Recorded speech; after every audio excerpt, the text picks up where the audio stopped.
C'est la deuxième année consécutive que le beach tennis est présent pendant Roland-Garros, donc c'est une satisfaction pour le beach tennis et pour le développement effectivement du beach, d'être présent là, de pouvoir proposer effectivement cette discipline, de la faire découvrir au grand public, aux spectateurs qui sont présents dans le stade pendant les 4 derniers jours du tournoi. Alors aujourd'hui il y a 37 000 pratiquants, un peu plus de 37 000 pratiquants en France. On a quand même un noyau dur de 4 000 compétiteurs.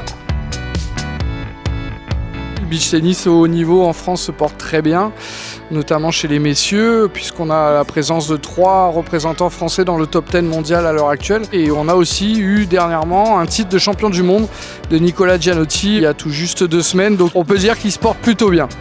On sent un élan quand même chez les jeunes. Au début, on était à 4% de jeunes. Là, on voit une dynamique, on rentre dans les 20% de jeunes pratiquants.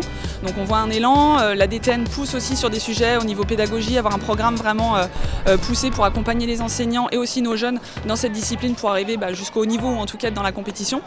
Donc oui, c'est un sport de loisir, mais c'est un vrai sport avec une élite et un vrai maillage territorial. D'ailleurs, on a donc actuellement 200 clubs qui proposent du beach tennis et à peu près 400 terrains fixes sur ces 200 clubs.